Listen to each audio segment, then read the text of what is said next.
오늘 우리에게 주시는 하나님의 말씀은 구약성경 레위기 2장 1절에서 10절까지의 말씀입니다. 구약성경 148면입니다. 레위기 2장 1절에서 10절까지의 말씀입니다.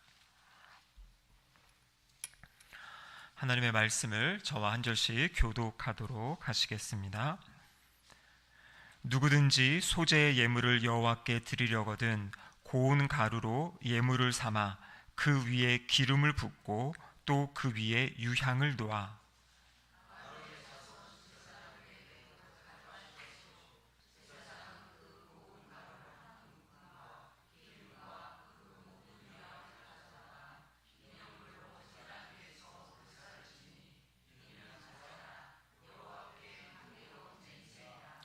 그 소재물에 남은 것은 아론과 그의 자손에게 돌릴지니 이는 여호와의 화제물 중에 지극히 거룩한 것이니라.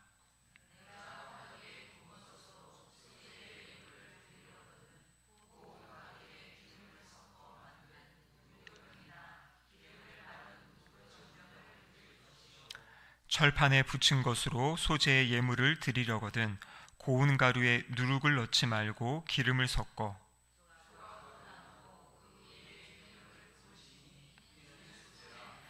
내가 냄비의 것으로 소재를 드리려거든 고운 가루와 기름을 섞어 만들지니라.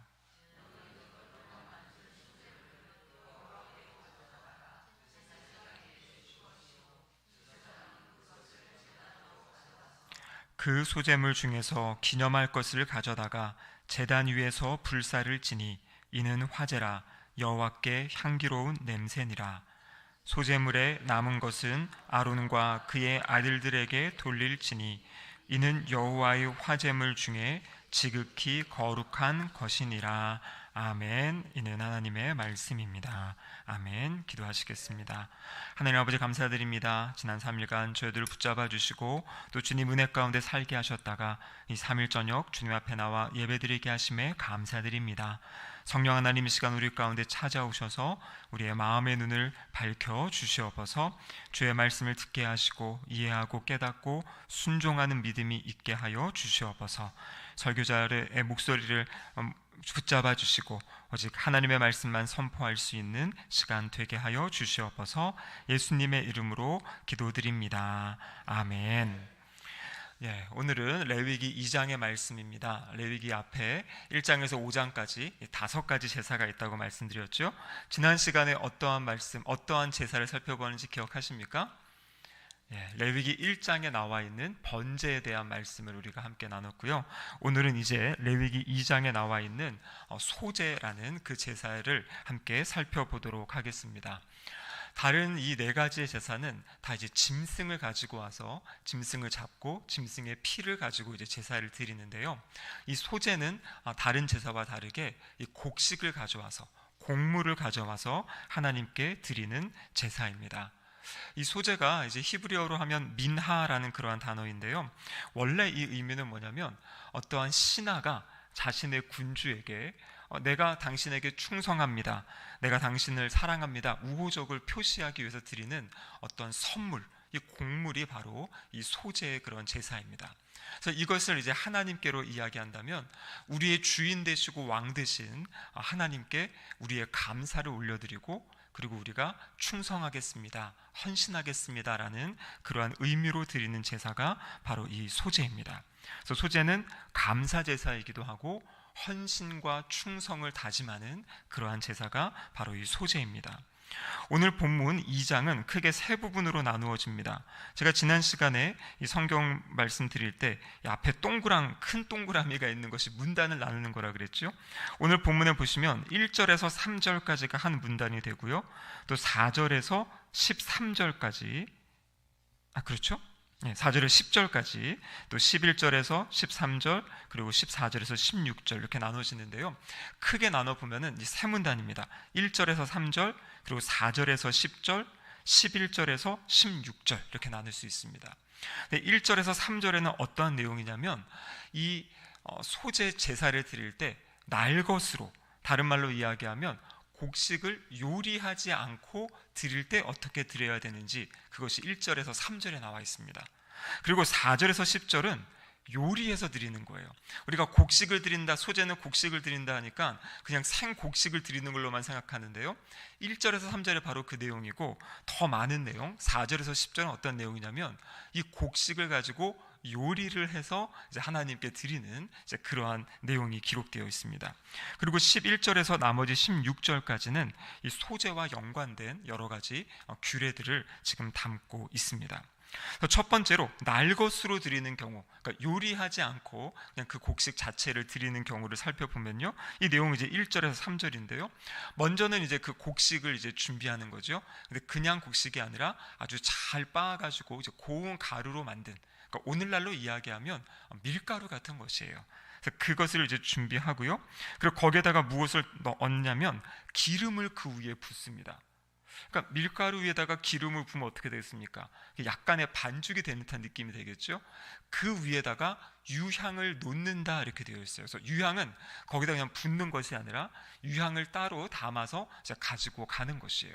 그래서 이것을 제사장에게 주면 제사장은 지금 이 곡식 가루, 그러니까 밀가루에다가 기름을 부은 그것에 이제 한 움큼, 손으로 가장 많이 이렇게 짚는다 그래요. 그래서 한 움큼을 짚고 그것을 이제 제단으로 가져가고 그것과 함께 유향, 이 붓지 않았던 그 유향을 가져가서 제단 위에다가 그것을 올려놓고 유향을 붓고 이제 불로 태워서 하나님께 그 향기를 올려드리는 제사, 그것이 여기 성경의 1절에서 3절까지 나오는 바로 그 소제의 내용입니다. 그래서 이제 날것으로 드리는, 요리하지 않고 드리는, 그리고 이 소제물에 가져온 것 중에 한 움큼만 이제 불로 태웠죠. 그리고 나머지는 누구의 것이라고 이야기하고 있습니까? 아론과 그의 자손 제사장의 몫이다, 이렇게 이제 이야기하고 있습니다. 자, 두 번째로 이제 큰 두 번째 단락은 요리해서 드리는 방식입니다. 근데 요리 방식에 따라 세 가지로 나누는데요. 첫 번째 4절에 보시면 이렇게 되어 있습니다. 내가 화덕에 구우는 것으로 소제의 예물을 드리려거든. 이 화덕에 구웠다, 오늘날로 이야기하면 오븐입니다. 오븐에 굽는 거니까요. 이것은 밀가루 반죽을 해서 오븐에 굽는다. 어떠한 모양으로 나오겠습니까? 이 빵, 보리떡 같은, 보리빵 같은 그런 빵의 모양으로 나오는 이제 그것이 바로 화덕에 굽는 것이에요. 그것을 하나님께 드리고 그것을 불로 태우는 겁니다. 그리고 두 번째 5절과 6절, 5절에 보시면 여기에 철판에 붙인 것 이렇게 되어 있죠. 철판에 붙인 것. 그냥 쓱 읽고 지나가면 그냥 뭐 화덕에 구웠다, 철판에 붙였다. 철판에 붙인 거 뭐냐면요, 오늘날로 이야기하면 이 프라이팬에다가 붙인 게 붙이듯 한 것이에요. 그래서 지금 철판에 붙인 건 뭐냐면 이 부침개처럼, 우리 토요일마다 부침개 전도하는데요, 그게 바로 철판에 구운 것이에요. 그거를 이제 하나님께 드리는 겁니다. 그리고 세 번째 7절에 보시면은요, 냄비의 것 이렇게 되어 있어요. 냄비의 것. 성경학자들에 의하면 여기 말하는 냄비의 것은 냄비에 튀긴 것이에요. 그러니까 냄비 안에다가 기름을 넣고 거기다 튀깁니다. 그래서 마치 이 도너츠 튀기는 것처럼. 그래서 지금 이 안에 보면 세 가지 다른 것이 있어요. 보리빵 같은 빵이 있고, 이 부침개 같이 해서 드리는 것이 있고, 또 이렇게 튀겨가지고 이 튀김으로 이렇게 드리는 이 도너츠와 같은 이제 그 세 가지. 그래서 이 소제는 단순히 그냥 밀가루 곡식으로 하나님께 드리는 것만이 아니라 바로 여기 나온 것처럼 이렇게 요리해서 드리는 이제 그러한 소제의 방법들이 있다라고 이야기를 하고 있습니다. 성경학자들은 이 소제는, 이 번제, 지난 시간에 우리 번제는요, 어떻게 하나님께 예배를 드려야 하는가, 이것이 중심이었다면 이 소제는 예배 이후에 우리가 어떻게 삶의 자리를 살아가야 되는지에 대한 그 말씀을 잘 보여주는 것이 이 소제의 제사다 이야기를 하는 겁니다. 여기 보면은 이제 소제의 제사에 들어가는 여러 요소들이 있는데요, 그것들을 넣고 추가하고 빼고 하면서 내가 삶의 자리에 이렇게 살아야 되는구나라는 것을 기억하게 하는 그러한 제사입니다. 자, 첫 번째는요, 2장 1절 말씀 같이 한번 읽어보겠습니다. 누구든지 소제의 예물을 여호와께 드리려거든 고운 가루로 예물을 삼아 그 위에 기름을 붓고 또 그 위에 유향을 놓아, 이렇게 되어 있습니다. 첫 번째는 무엇이냐면 고운 가루가 중요한 것이에요. 고운 가루. 이 고운 가루는 이 4절에도 나오고요, 5절에도 나오고 7절에도 나옵니다. 이 고운 가루라는 건 무엇이냐면, 만약에 밀이라고 했을 때 밀 겉에 이렇게 껍질이지 않습니까? 이 고운 가루는 그 껍질을 벗기고 이제 그 완전히 그 나달만 놓고서 그것을 이제 갈아낸 것을 고운 가루라고 그래요. 왜냐하면 이 성경 시대에는 고운 가루만 있는 것이 아니라 거친 가루가 있었다 그래요. 그 거친 가루는 뭐냐면 그 껍질째로 그냥 이렇게 갈아가지고 만든 이제 그러한 이제 가루가 되는 거죠. 근데 이제 성경에서는 이 소재를 드릴 때는 꼭 고운 가루를 사용해야 된다, 이렇게 이야기를 하는 겁니다. 그래서 소재할 때 이 소자가 어떤 소자냐면요, 희다 소자, 힐소. 예. 그래서 이제 그 밀가루 보면 딱 희지 않습니까? 그래서 그 곡식을 완전히 갈아가지고 하얗게 만들어서 드리는 제사다 해가지고 이제 크게 이제 힐소를 써서 소재라고 하는데요. 이것을 이제 맷돌에 넣고 이렇게 가는 거죠. 자, 그럼 여기서 주시는 의미는 무엇이냐면, 첫 번째로는 이 소재를 드린다, 그러니까 우리의 삶의 자리에서 하나님을 예배한다라는 것은 최고의 것, 최선의 것을 드리라는 것이에요. 우리가 번제할 때 그때 최고의 것, 최선의 것은 어떤 것이었습니까? 흠이 없는 수컷으로 드리는 것이 최고의 것, 최선의 것이라 이야기했죠. 근데 오늘 여기에서는 바로 이렇게 이 외피까지 다 제거하고, 그러니까 더 수고가 들어가는 거겠죠. 그것을 가지고 이제 온전히 갈아서 아주 고운 가루로 만들어서 하나님께 드린다. 그래서 이것은 이제 우리의 최고의 것을 하나님께 드리는 것을 이야기하고 있는 것입니다. 그리고 두 번째는 무엇이냐면요, 이 가루가 완전히 이렇게 갈려지는 거죠. 곡식이 완전히 갈려져서 주님께 드리는 것처럼 우리가 바로 자기를 부인하는 삶을 살아가야 된다라는 것이에요. 그러니까 우리의 삶의 자리에 나의 것들, 나의 욕심, 나의 정욕, 나의 탐욕, 이 모든 것을 부인하는 삶, 그러니까 나를 완전히 이렇게 갈아내는, 깨어지고 부서지는, 자아가 깨어지고 부서지는 삶, 그것을 보여주는 제사가 바로 이 소재의 제사다라는 것이에요. 그래서 고운 가루를 생각할 때에는 내가 이렇게 하나님 앞에 나의 자아가 깨어지고 부서져야 된다, 그것을 지금 이야기하고 있는 것이죠. 누가복음 9장에 보면 예수님께서 베드로에게 너는 나를 누구라고 하느냐라고 묻습니다.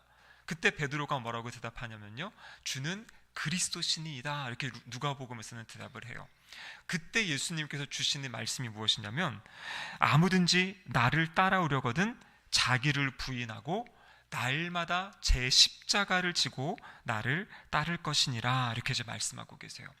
그래서 성도의 삶은 어떤 삶이냐면, 날마다 자기를 부인하고 주님이 우리에게 주신 그 십자가를 지고 그렇게 걸어가는 삶, 따라가는 삶이 바로 주님을 믿고 살아가는 그런 삶의 모습이다라는 것이죠. 그래서 이 고운 가루로 이렇게 갈려진다라는 것은요, 우리가 바로 우리의 성품이 성화되어져 가는, 그래서 주님을 닮아가고 따라가는, 그래서 우리의 모난 것들이 하나하나 깎여지고 이렇게 다듬어져서 정말 주님이 기뻐하시는 성품으로 이렇게 변화되어지는 이제 그러한 과정을 나타내주고 있는 것입니다. 여러분, 우리 찬송 가운데 내 모습 이대로 주 받으옵소서라는 찬양이 있죠. 여러분, 이것은 우리가 약간 이 변명용으로 사용하면 안 되는 것이에요. 우리가 연약하고 부족해서 주님 받으시는 건 맞지만, 그렇다고 해서 우리가 언제나 연약한 모습, 어린아이 모습으로 살아가는 것을 원하지 않으신다라는 거죠. 우리를 하나님이 다듬으시고 우리를 이렇게 만드셔가지고 점점 더 예수 그리스도를 닮아가는 그 모습, 하나님의 형상을 회복하는 모습으로 우리가 변화되어지기를 원하신다라고 말씀해주고 계십니다. 자, 그렇다면 어떻게 우리가 이렇게 깨어지고 다듬어지고 또 자기를 부인하는 그러한 삶을 살아갈 수 있겠습니까? 하나님께서 우리를 이렇게 성화의 과정을 겪게 하기 위해서 우리에게 주신 것이 뭐냐면 교회 공동체예요. 교회 공동체. 여러분, 이 성경에 말하는 인격의 변화는요, 그냥 변화가 일어나지 않아요. 하나님, 제가 사랑하는 사람 되게 해주셔야 한다고 해서 그냥 내가 사랑의 사람이 되지 않습니다. 하나님은 우리가 사랑을 위해 기도할 때 어떻게 하시냐면요, 내가 사랑하기 어려운 환경에 우리를 처하게 하세요. 그리고 그 환경 가운데 내가 그 환경 안에서 사랑을 배워가고 사랑을 경험할 수 있는 그러한 상황으로 우리를 만들어 가시는 거죠. 주님이 가지고 계신 성품, 그 온유하심. 그럼 이 온유함이 어떻게 생기는 겁니까? 그냥 하나님이 우리에게 탁 던져주는 게 아니잖아요. 그래서 이 성품은 바로 성령의 열매인데, 이 인격적인 열매는 주님이 우리의 삶을 마치 맷돌로 가는 것처럼 그 상황에 넣으시고 우리를 갈아가시면서 우리를 변화시키는 것이에요. 성령의 은사 같은 경우에는요, 기도할 때 그건 그냥 주시는 거예요. 성령의 은사는 내가 뭐 배우는 것도 아니고 내가 이렇게 연습해서 되는 게 아니라 하나님이 그냥 주시는 것, 성령의 은사인데요, 성령의 열매, 이 인격과 성품, 성화되어지는 과정은 주님이 우리를 그 상황 가운데 넣고 우리를 이렇게 만들어 가시고 빚어가신다라는 것입니다. 그래서 그렇기 때문에 이 공동체가 중요한 것이에요. 왜냐하면 공동체 안에는 다양한 사람들이 모여 있습니다. 어떤 분은 그렇게 표현하시더라고요. 교회는 종합병원이다. 종합병원이다. 왜냐하면 교회에 모이는 모든 분들은요, 보십시오. 이 연령부터 해가지고 나이도 다 다르고요, 살아온 배경도 다 다르고요, 뭐 공부하고 전공한 것도 다 다르고요, 하시는 일도 다 다르고요. 그리고 이제 뭐 배경이 다 다르습니다. 그러니까 다양한 삶의 경험들, 또 다양한 삶의 아픔들, 이런 것들을 다 가지고 이제 모이는 곳이 교회라는 것이에요. 그래서 누구라도 다 올 수 있고 누구라도 함께 할 수 있는 공동체, 그렇기 때문에 정말 이 힘들고 어려운 공동체가 사실 교회라는 것이에요. 그래서 주님이 중심이 되진 않고는 절대로 연합할 수 없는 그 수많은 사람들의 모임이 교회 공동체입니다. 그렇기 때문에 나는 의도하지 않았는데 내가 어떠한 이야기한 한마디가 어떤 사람에게는 상처가 되고 아픔이 될 수 있고요, 그래서 그분과의 관계가 어려워질 수도 있고, 그런 것들을 하나하나 서로 해결해가고 이야기하고 회복해가는 과정을 통해서 주님이 우리를 이 주님을 닮은 사람으로, 예수 그리스도를 닮은 사람으로 이제 빚어가신다라고 그렇게 말씀하고 계시는 거예요. 그래서 교회 생활은 은혜가 되고 좋기도 하지만 또 어느 순간에는 때로는 이 교회 생활이 어렵기도 하고 이것이 이제 힘들기도 하다라는 것입니다. 그래서 이것을 아셔야 돼요. 당연하다 이렇게 받아들이셔야 됩니다. 그리고 그 시간들을 통해서 하나님이 우리를 연단하시고 훈련시키시고 변화시켜 가세요. 그런데 안타까운 것은 어떤 분들은 이 어려운 순간들을 그냥 피해가려고 하시는 분들이 있어요. 그래서 교회에서 어려움이 있을 때, 이 교회는 사랑이 없는 것 같아, 이 교회는 안 되는 것 같아, 나는 더 좋은 공동체를 찾아가야지 하고 옮겨가시고 근데 이런 분들을 보면요, 교회에 정착을 못 하시더라고요. 끊임없이 좋은 교회를 찾아가시는데, 여러분, 좋은 교회는 누가 좋은 사람이 돼야 되냐면 자기가 좋은 사람이 돼야 좋은 교회가 되는 것이에요.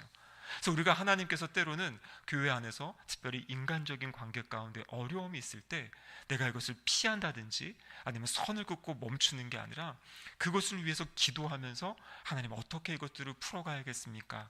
이 시간을 통해 저를 어떻게 다듬어가기 원하십니까? 이렇게 겸손하게 기도하며 나아갈 때 우리의 그 모난 성품들, 이 모난 인격이 정말 주님을 닮아가는 아름다운 모습으로 변화되어 줄 줄로 믿습니다. 자, 두 번째는요, 여기 첫 번째는 고운 가루였고요, 두 번째는 2절 말씀 같이 한번 읽겠습니다. 2절입니다.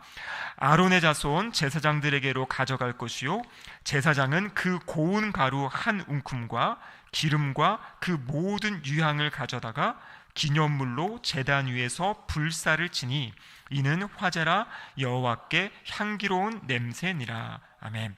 자, 여기 보면 이 고운 가루와 함께 꼭 함께 드려야 될 것이 있어요. 그것이 무엇입니까? 기름과 유향, 이렇게 되어 있죠. 기름과 유향.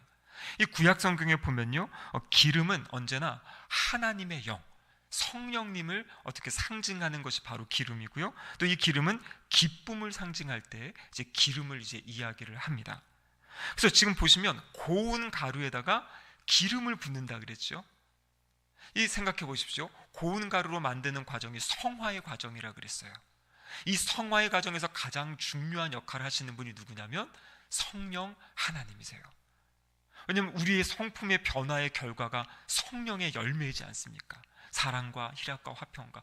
그렇기 때문에 지금 이 고운 가루 위에 중요한 것이 성령님의 기름 부음, 성령님의 함께하심. 그래서 우리 성화의 삶의 가장 중요한 것은 무엇이냐면 이 고운 가루를 만든다는 것은 자기를 부인하는 거라 그랬지 않습니까? 근데 자기 부인은 내 힘으로 할 수가 없어요. 그래서 우리는 언제나 성령의 도우심을 구해야 되는 것이에요. 그래서 고운 가루에 기름을 부을 때마다 성령님이 나와 함께 하지만 내가 이 성화의 과정을 이루어갈 수 있다. 그래서 우리는 언제나 이 성령의 충만함, 성령의 기름 부으심을 기도하고 간구할 수 있어야 된다라는 것입니다. 여기에다 기름에다 이제 유향을 붓는다 그랬죠.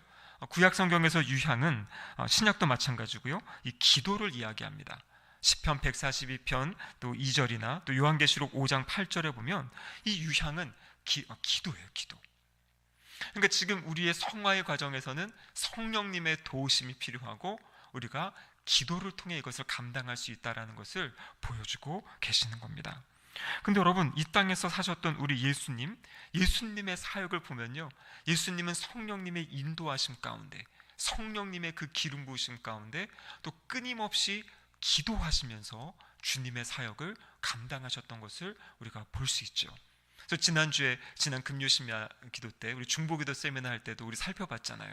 예수님은 사역을 시작하실 때부터 사역 중간중간에 그리고 마지막 십자가 위에서도 기도하시면서 자신의 삶을 마무리하셨던, 그리고 지금 부활하시고 승천하신 예수님께서 하나님 보좌 우편에서 지금도 우리를 위해, 저와 우리 성도님들을 위해 중보하며 기도하며 이 세상을 다스리고 계신다라고 말씀하셨죠. 자, 그렇기 때문에 이 중요한 것이 이 고운 가루, 자기 부인하는 삶을 위해서는 날마다 이 성령의 충만한 은혜, 그리고 이 성령님의 기름 부으심이 필요하다라는 것을 우리에게 이야기해주고 계십니다. 이것은 우리의 개인적인 삶도 마찬가지고요, 또 우리가 교회에서 어떠한 사역을 감당할 때도 마찬가지입니다. 제가 예전에 박사과정 공부를 할 때 이 할렐루야 교회 김상복 목사님으로부터 이제 수업을 들은 적이 있어요. 그래서 김상복 목사님께서 제 책에 이렇게 추천사도 써주시고 하셨는데요. 김상복 목사님이 저희에게 이제 목회 리더십에 대해서 가르쳐 주셨는데, 그때 지금까지 기억 남는 게 한 가지가 있어요. 그게 뭐냐면, 목회는 무엇인가라고 정의하실 때 그 목사님은 목회는 성령님과 기도로 하는 것이다, 이렇게 한 말씀 하시더라고요. 여러분, 그분은 이제 신학 박사시고요, 수많은 조직 신학도 가르치시고 성경 가르치시는 학자신데요, 그분의 강의를 들을 때 가장 기억에 남는 건 뭐냐면, 여러분, 성경을 공부하는 거는 기본이고 연구하는 거는 기본이고, 목회자는 기도하고 성령의 능력을 의지해야 하나님이 맡겨주신 이 교회를 이끌어갈 수 있습니다, 이렇게 이제 말씀하셨던 것이 기억에 납니다. 그래서 오늘 이 본문을 준비하면서도 여기 나와 있는 것, 고운 가루에다가 기름을 붓고 또 유향을 얹어야 된다. 그래서 이 말씀을 통해서 우리의 삶이 어때야 될지를 우리에게 가르쳐주고 계십니다. 자, 그리고 세 번째로 보면요, 이제 소금을 넣어야 된다고 되어 있어요. 소금. 자, 13절입니다. 레위기 2장 13절 말씀 같이 한번 읽어보겠습니다. 내 모든 소재물에 소금을 치라. 내 하나님의 언약의 소금을 내 소재에 빼지 못할지니 내 모든 예물에 소금을 드릴지니라. 아멘. 여기 보면 소재물에다가 지금 소금을 치라 그랬어요. 그래서 여러분, 성경학자들은 참 재밌습니다. 왜 여기서 소금을 치라고 했을까? 첫 번째로는요, 아주 실제적인 이유가 있습니다. 그 이유가 뭐냐면, 지금 이 소재로 드린 제물을 누가 먹어야 됩니까? 제사장이 먹어야 되죠. 그래서 실제적인 이유는 뭐냐면, 밀가루랑 기름만 하면 안 되잖아요. 거기에 맛을 내기 위해서 소금을 치게 하는 겁니다. 그래서 실질적으로는 제사장이 먹을 때 맛있게 먹을 수 있도록 소금을 치는 거고요. 근데 이 상징적 의미는 무엇이냐면, 소금은 언약과 관계되어 있어요. 언약. 오늘 본문 2장 13절에 보니까요, 소금을 치라. 내 하나님의 언약의 소금을 내 소재에 빼지 못한다, 이렇게 되어 있죠. 그래서 고대 근동에서는 서로 이렇게 조약을 맺고 언약을 체결할 때 소금을 그 앞에 두었다 그래요. 그 소금을 둔 이유는 무엇이냐면, 이 소금이라는 것은 변질되지 않는 것, 부패하지 않는 것. 그래서 언약을 체결할 때 우리의 언약이 이렇게 변질되거나 부패하지 않고 우리 언약이 신실하게 잘 지켜져야 된다. 이제 그것을 보여주는 것이 소금 언약, 소금을 놓고 언약을 맺었다라는 것이에요. 그래서 오늘 여기 본문에서 소금을 치라, 이 소금을 칠 때마다 이것을 빼지 못한다, 이렇게 이야기하고 있죠. 이것은 바로 하나님과 이스라엘의 관계, 지금 제사를 드리고 하나님께 예물을 드리는 이스라엘 백성들과 하나님과의 관계가 영원히 변함없는 이 언약에 기초한 관계다라는 것을 기억하고 생각하게 하는 것이에요. 그래서 그 제사, 소금을 칠 때마다 나는 하나님의 백성이다, 하나님과 언약을 맺은 나는 존귀한 하나님의 백성이다 라는 그 정체성을 기억하고 살아갈 것을 이야기하고 있는 것입니다. 그래서 우리가 이 땅을 살아갈 때 우리는 그 정체성이 있어야 돼요. 나는 하나님의 자녀다. 예수님을 믿고 구원받아서 이제 나는 하나님의 자녀고 하나님을 섬기는 사람이고 예수님을 섬기는 사람이라는 이 구체적인 명확한 정체성이 있어야 세상에서 흔들리지 않고 살아갈 수 있어요. 어떤 사람을 두려워하거나 또 사람의 비유를 맞추고 이렇게 살아가는 것이 아니라 그것을 뛰어넘어 나는 하나님 앞에서 하나님을 섬기고 하나님을 예배하며 살아가는 사람입니다라는 그러한 정체성을 가지고 살아갈 것을 이야기하고 있습니다. 그리고 방금 말씀드린 것처럼 이 소금이라는 것은 이 부패를 방지하는 그런 기능이 있다 그랬죠. 그래서 예수님께서도 우리에게 우리의 정체성을 말씀해 주셨잖아요. 마태복음 5장 13절 말씀인데요, 같이 한번 읽어보겠습니다. 너희는 세상의 소금이니 소금이 만일 그 맛을 잃으면 무엇으로 짜게 하리요? 후에는 아무 쓸데없어 다만 밖에 버려져 사람에게 밟힐 뿐이니라. 아멘. 여기 보면 소금의 가장 첫 번째는 뭐냐면 맛을 내야 된다는 것이에요. 여러분, 그래서 우리 성도는요, 맛을 내는 사람이 돼야 돼요. 어떤 모임에 가든지 어떤 사람들과의 모임 가운데 저 사람이 있으면 참 좋다, 저 사람 함께하고 싶다, 여러분, 그러한 존재가 우리 성도의 존재가 돼야 되는 것이에요. 여러분, 그렇지 못하다면 기도하시기 바랍니다. 하나님, 제가 저희 가정에서도 그렇고 우리 교회에서도 그렇고 우리 모임에서 아니면 저희 직장에서 정말 제가 있는 것 때문에 그 직장이 정말 맛이 나고 살맛 나고 정말 기쁨이 있고 즐거움이 있는 그러한 이 맛을 낼 수 있는 사람으로 제가 살아가게 해주세요. 이렇게 우리가 기도해야 된다라는 것이죠. 그리고 또 한 가지는 무엇입니까? 소금은 부패를 방지하는 것이에요. 그래서 우리가 맛을 내는 사람이지만 우리가 그 자리에 딱 있음으로 해서 사람들이 잘못된 일을 하려고 할 때 그것을 막아낼 수 있는 그러한 존재, 그것이 바로 소금의 역할이다라는 것입니다. 그래서 소금의 첫 번째는 하나님의 내가 언약 백성이라는 것, 그 정체성을 딱 가지고 살아가는 거고요.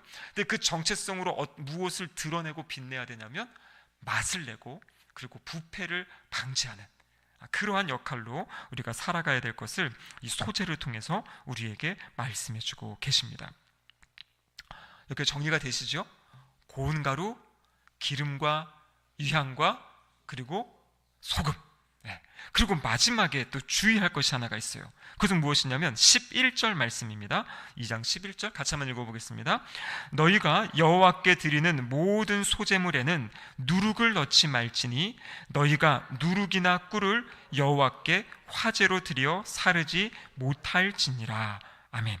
자, 모든 소제물에 넣지 말아야 될 것이 있어요. 앞에서는 넣어야 될 것이 있었고요, 넣지 말아야 될 것이 무엇입니까? 누룩과 꿀, 이렇게 이야기하고 있죠. 이 누룩과 꿀을 넣지 말아라 이렇게 이야기합니다. 이것도 실제적인 이유로는 뭐냐면 이 누룩과 꿀은 이 소재물을 변질시킬 수 있기 때문에, 이것을 상하게 하거나 할 수 있기 때문에 넣지 말라는 거고요. 더 중요한 것은 무엇이냐면 이 누룩과 꿀은 구약 성경에서 이 죄, 유혹, 타락을 상징하는 것이에요. 자, 그렇다면 먼저 누룩을 살펴보면요, 고린도전서 5장 8절에 보면 이렇게 기록되어 있습니다. 같이 한번 읽겠습니다. 이러므로 우리가 명절을 지키되 묵은 누룩으로도 말고 악하고 악의에 찬 누룩으로도 말고 누룩 없이 오직 순전함과 진실함의 떡으로 하자, 이렇게 되어 있죠.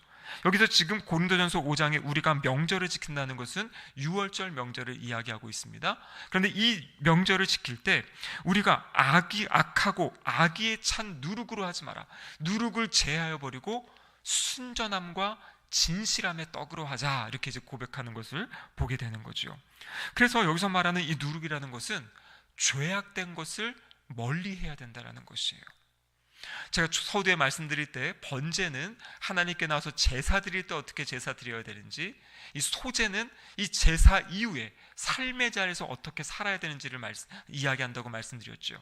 이 삶의 자리에서 누룩을 제거하는 삶, 누룩을 없애는 삶을 살아가야 되는 것이에요. 다른 말로 이야기하면 죄 없는 삶, 악을 제거하는 삶, 악에서 떠난 삶을 살아갈 것을 이야기하고 있습니다. 꿀은 무엇입니까? 꿀이라는 건 역시 이 죄의 쾌락을 상징하는 것이에요. 이 죄를 짓다 보면요, 이 어떤 죄악 가운데는 기쁨이 있는 거예요. 죄의 쾌락이 있는 것이에요. 그래서 히브리서 11장 25절에는 죄의 낙에 대해서 이야기해요. 죄의 쾌락에 대해서, 기쁨에 대해서 이야기합니다. 그래서 사람들이 이 죄를 자꾸 짓는 이유가 죄악 가운데 빠져갈 때 그 죄악에서 누리는 나름의 어떠한 쾌락이 있기 때문에 그 죄악에 빠져들어가는 거죠. 여기서 지금 꿀을 제거하라는 것은 그러한 죄악의 쾌락, 죄악의 낙을 멀리할 것을 지금 이야기하고 계신 겁니다. 자, 그래서 제해야 될 것, 추가해서는 안 될 것, 우리의 삶에서 멀리해야 될 것이 뭐냐면 이 누룩과 꿀이에요. 그러니까 이 죄된 것, 그리고 이 쾌락적인 것, 이것을 멀리해야 될 것을 이야기하고 계십니다. 자, 말씀을 마무리하겠습니다. 그렇다면 이 예배의 자리 이후에 우리의 삶의 자리에 어떻게 살아야 되는가? 여러분, 그것을 가장 잘 요약해 주시는 말씀은 로마서 12장 1절의 말씀입니다.